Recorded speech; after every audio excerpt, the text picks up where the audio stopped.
Avril 2022, Finistère, station biologique de Roscoff. Les protagonistes de cette aventure, Laure Bono-Ponticelli, biologiste spécialiste des céphalopodes et professeur au Muséum national d'histoire naturelle. Anaëlle, élève de seconde au lycée Darius Milhaud au Kremlin-Bicêtre dans le Val-de-Marne. Et moi, Margot, journaliste. Laure va tenter de comprendre l'influence de la lumière sur les seiches. Nous revivons, à travers son récit, cette expérience passionnante. Plongeons avec les seiches.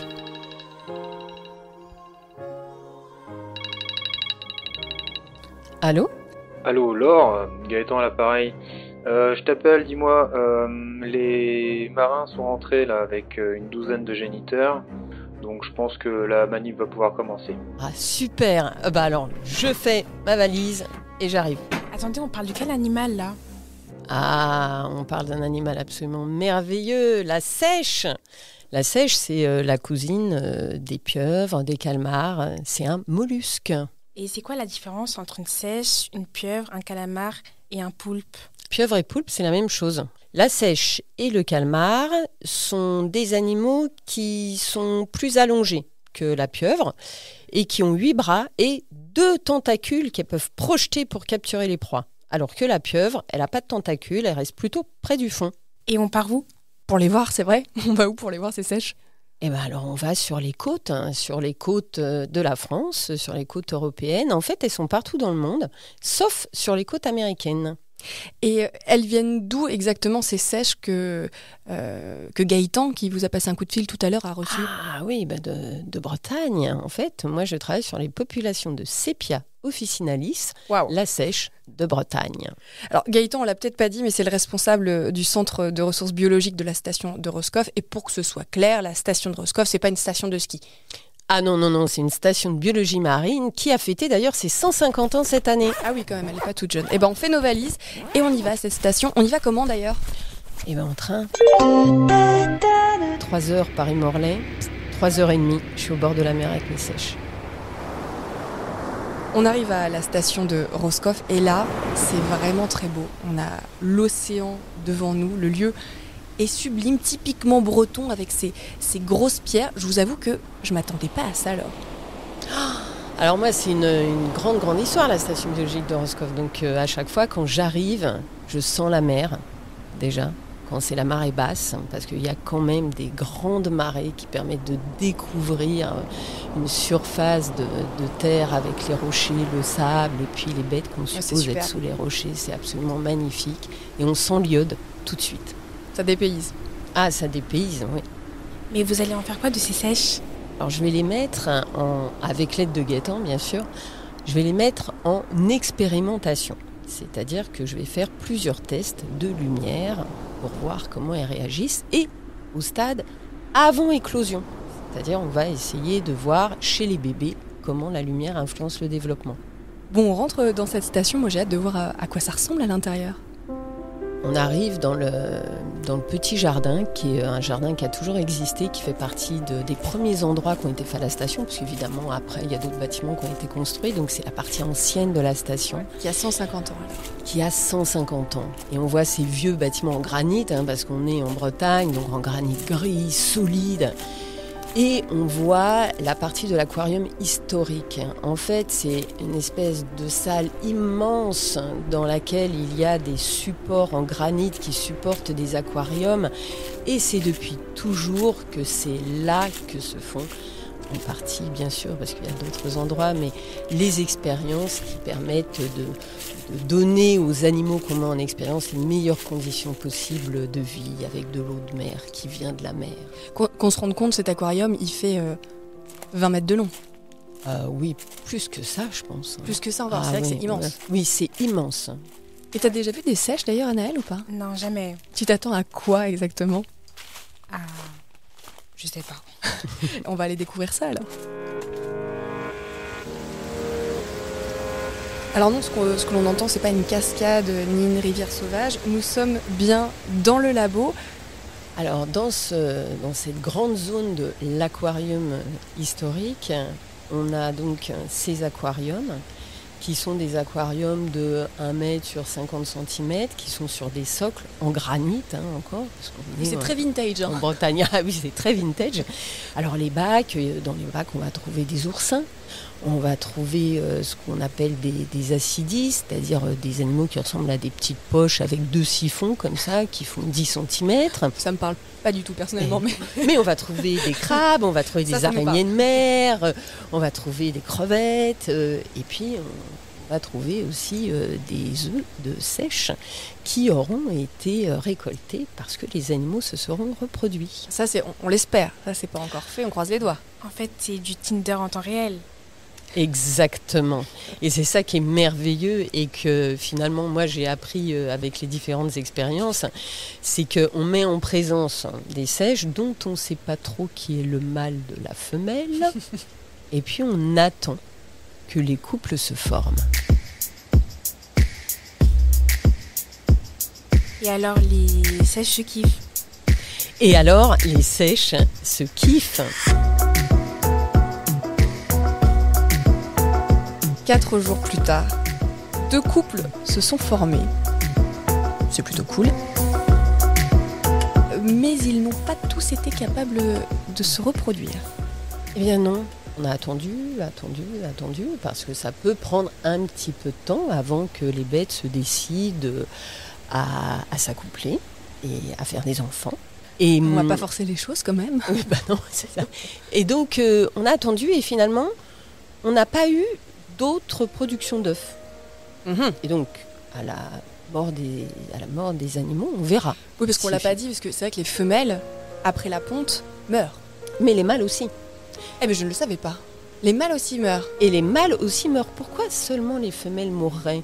Parce qu'elles ont eu du mal à donner des œufs, etc. Mais non, les deux meurent. Mais les 2 meurent, c'est-à-dire que... Et ça, c'est quelque chose qu'on ne comprend pas du tout. C'est tragique. C'est tragique, parce qu'ils n'ont qu'une chance de se reproduire. Alors, on n'a toujours pas élucidé pourquoi il n'y avait eu qu'un seul couple qui avait réussi à se reproduire. Probablement. Et c'est ce qui s'était passé l'année précédente. Quand les bêtes meurent, on s'aperçoit que ce sont des mâles. Ah, c'était deux potes, en fait, qui étaient ensemble et ça n'a rien donné. Et voilà, c'est-à-dire qu'on s'est trouvé en situation de 2 animaux qui se sont dit « Ah, mais quand on est 2, on nous prend et on nous laisse tranquille dans un petit bac. Donc, on va faire copain-copain et comme ça, on aura la paix. » Et là, ça y est, l'expérience peut commencer. Eh oui, l'expérience peut commencer. Maintenant qu'on a des œufs, il va falloir évaluer le nombre d'œufs qu'on a. Donc avant même de tester la lumière, on va devoir compter les œufs, c'est ça ? On va devoir compter les œufs. Parce que là, il nous faut 1200 œufs. Ah oui, pas mal. Bon, allez, on va vous donner un coup de main. Ça consiste en quoi ? Qu'est-ce qu'on fait ? Faut les compter, faut les prendre, faut les manipuler. On fait quoi ? Alors, quand on voit les œufs qui ont été déposés sur des fausses algues, Gaëtan a construit un système avec des espèces de grosses cordes en plastique et puis les bêtes ont accroché leurs œufs dessus. Ça ressemble un peu à des petites grappes de raisin. Voilà, noir, exactement. Les œufs sont noirs et les œufs sont disposés en amas autour de ces petites cordes. Donc on les détache délicatement à la main. C'est pas risqué de les manipuler ? Non, parce qu'en fait, à ce stade-là, comme ils viennent juste d'être pondus, c'est pas encore vraiment un embryon. On est au tout début du développement, et puis l'œuf, il est tellement souple, et puis il y a du liquide à l'intérieur, qui fait que normalement, ils ne sentent rien du tout. Et puis on les détache très délicatement aussi avec nos mains.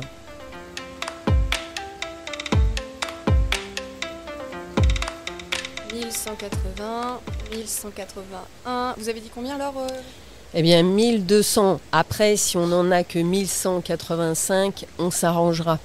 Ok, donc ça y est, là, on les a tous mis dans leur petit panier. L'expérimentation peut commencer ? L'expérimentation peut commencer. On en a mis 200 par panier. Enfin, du coup, on en a mis 188 par panier. Pas mal. Pas mal. Et puis, l'expérimentation peut commencer. Qu'est-ce qu'on va faire exactement ? Eh bien, d'abord, on va attendre. On va attendre qu'ils grossissent.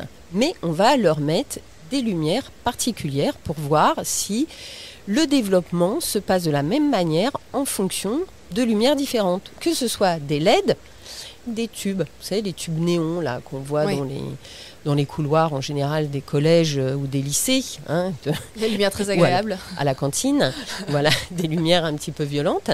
Et on va essayer de voir si l'intensité lumineuse et s'il y a une différence entre les LED et les tubes tout au cours du développement, parce que l'œuf va grossir, la capsule qui était noire va finalement s'amincir, comme un ballon qu'on gonfle. Vous voyez, quand on gonfle un ballon, finalement, on a une structure qui est plus transparente qu'au départ. Ça veut dire que la lumière rentre dedans. Et donc, on va essayer de voir quel type de lumière est la plus favorable pour nos bêtes. Bon, en attendant le 25e jour, je te propose qu'on aille faire un tour. Anaëlle, est-ce que tu connais le Finistère un peu ? Alors là, pas du tout. Eh bien, très bien, il y a plein de belles choses à voir.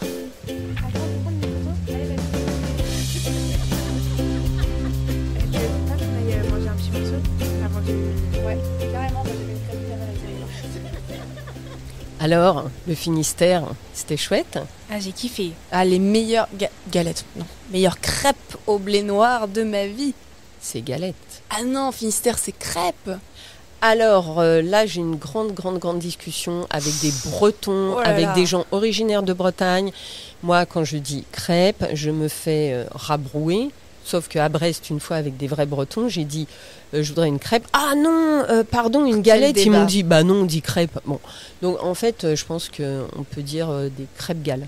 Ouais, c'est pas mal ça. Ou des galles crêpes. Ouais. Bon, c'est pas le tout, mais là, ça y est, les 25 jours sont passés. Les œufs peuvent désormais être encore plus exposés à différentes luminosités. Et au stade 25, qui est primordial pour les embryons et donc votre expérimentation. Oui, c'est primordial parce que c'est le stade à partir duquel les bêtes commencent à détecter la lumière. Les embryons peuvent voir ? Et oui, c'est-à-dire qu'ils voient la lumière extérieure du fait que la capsule noire va s'étirer et que la lumière va rentrer. Donc ils ont déjà la capacité de voir. Laure, c'est quoi juste ces minuscules ciseaux et la loupe là sur la table, c'est pour quoi faire ? Ah, alors, ça c'est parce que quand on va fixer les embryons, on va ouvrir la capsule. Donc on ouvre la capsule avec des petits ciseaux.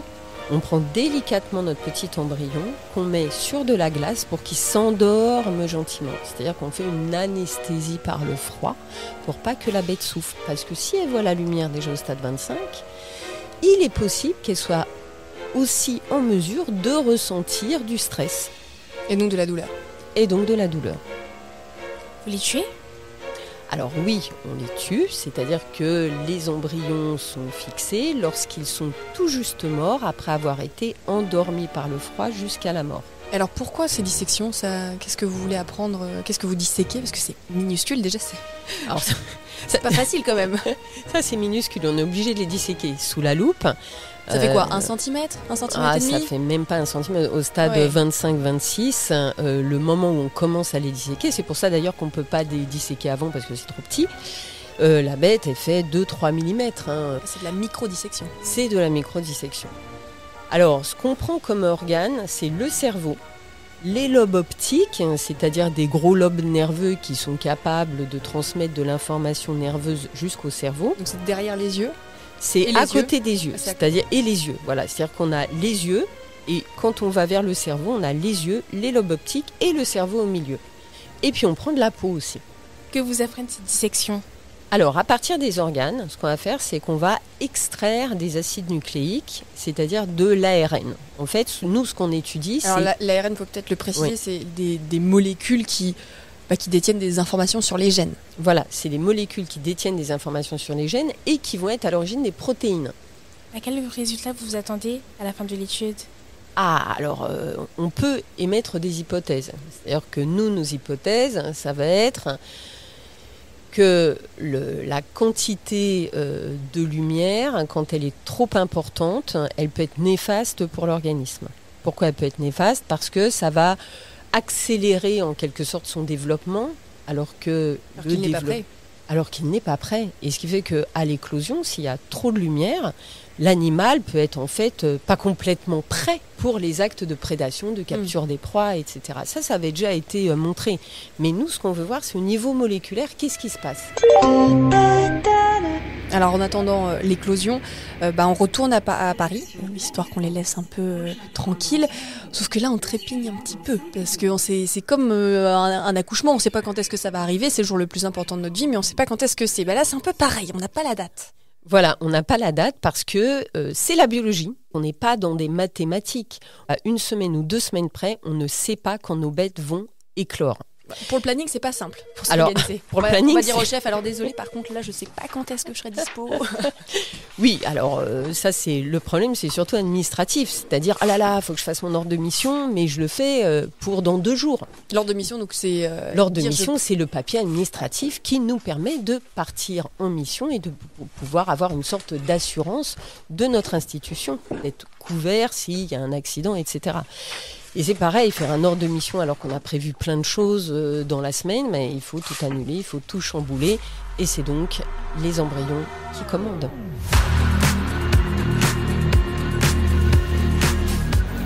Finalement, on est un petit peu impatiente quand même, donc on va y retourner à la station de Roscoff et on va faire un déclenchement. Là, ils sont devant nous. Comment ça va se passer ? Comment on déclenche une éclosion ? Est-ce qu'on peut vous aider, Laure ? Alors, ce qu'il faut faire, c'est déjà mettre des gants, parce qu'il ne faut pas non plus pourrir les œufs avec nos sales mains pleines de bactéries humaines dégoûtantes.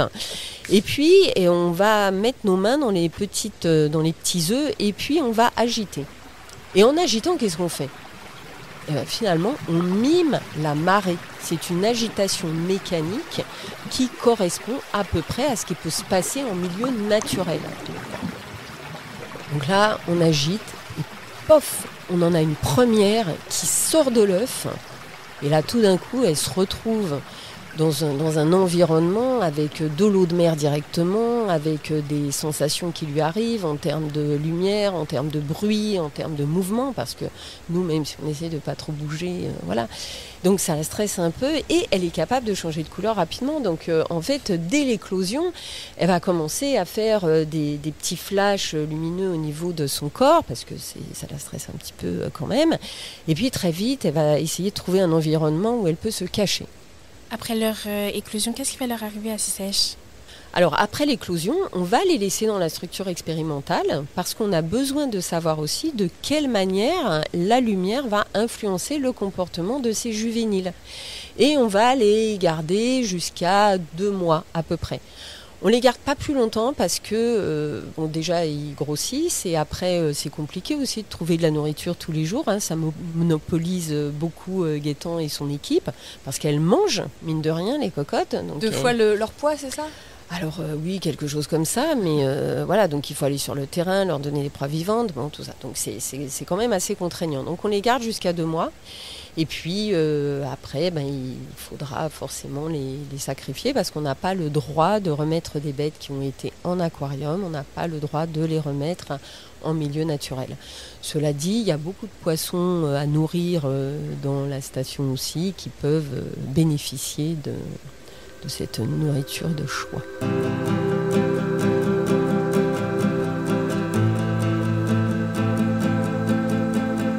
Est-ce qu'on a une idée de l'impact de la lumière sur les sèches et leurs œufs ? Alors, celles qui étaient en haute lumière, elles ont eu un temps de développement qui était beaucoup plus court. Et donc un risque de prématuré. Exactement, elles ont éclos beaucoup plus rapidement. C'est quoi le rapport avec le réchauffement climatique ? Alors, il y a plutôt un rapport avec le changement global, parce que l'impact de l'augmentation des températures n'a pas encore été très étudié chez les céphalopodes. Nous, ce qu'on regarde, c'est quels sont les effets des activités humaines. Et en particulier les activités humaines, en particulier au niveau portuaire, par exemple, sur les côtes, où il y a énormément de lumière et de lumière la nuit, pourraient perturber ces organismes qui sont des organismes nocturnes. Et s'ils ont un signal lumineux à la fois le jour, à la fois la nuit, parce que ce sont des bêtes qui sont au niveau côtière, donc ils perçoivent finalement la lumière, ça pourrait les perturber. Et particulièrement les œufs qui sont fixés, eux, dans la zone de balancement des marées, donc près des côtes.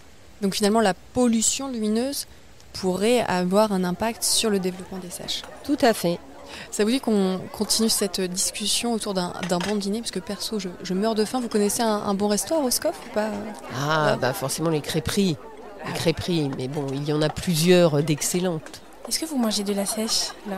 Ah oui, je mange de la sèche depuis que je travaille dessus. C'est pas vrai. Si, parce que quand j'ai vu pour la première fois ces magnifiques embryons éclos sous la loupe, je me suis dit, mais qu'est-ce que c'est beau! Ça doit être bon aussi. Et de fait, c'est bon aussi. Vous blaguez, c'est pas vrai. Non, mais je ne blague pas du tout. Cela dit, il ne faut manger de la sèche et du poisson que issu d'une pêche durable et équitable. C'est possible pour la sèche, une pêche durable? Parce que c'est vrai que c'est quand même plus compliqué. Alors, c'est plus compliqué parce qu'en fait, c'est surpêché. Il n'y a pas de quota de pêche pour les céphalopodes, donc c'est très compliqué. Cela dit, il y a des bateaux qui, au lieu de pêcher au chalut, pêchent toujours au casier et dans la limite des ressources du secteur. Alors, c'est pas pour la sèche, mais j'avais lu pour les pieuvres qu'en Europe, c'est 130 000 tonnes de pieuvres qui sont mangées chaque année. Oui. C'est énorme. C'est énorme. Elle vous vient d'où cette passion pour les sèches? Alors elle me vient, c'était une passion pour les mollusques en fait. En 5e, j'ai disséqué une moule. Et à partir de ce moment-là, je suis tombée amoureuse des mollusques. Et donc, je me suis dit, je vais travailler sur des animaux marins. Moi, j'ai 15 ans. À mon âge, c'était quoi votre rêve? Alors, mon premier rêve, c'était de faire du théâtre. Ah oui. Oui, je voulais faire du théâtre et c'est un rêve que j'ai pas fait aboutir complètement, en tout cas. Voilà. Aujourd'hui, c'est quoi? Alors aujourd'hui, j'ai presque abouti parce que les céphalopodes, donc les pieuvres, les sèches, les calmars, étaient assez mal aimés jusqu'à maintenant. Et là, depuis quelques années, je suis de plus en plus sollicitée pour en faire la promotion. Et le jour où on ne verra plus à la télé ou dans les journaux des représentations de pieuvres immondes comme la vilaine sorcière dans La Petite Sirène ou l'immonde pieuvre dans Spider-Man, eh ben, je pense que j'aurais gagné.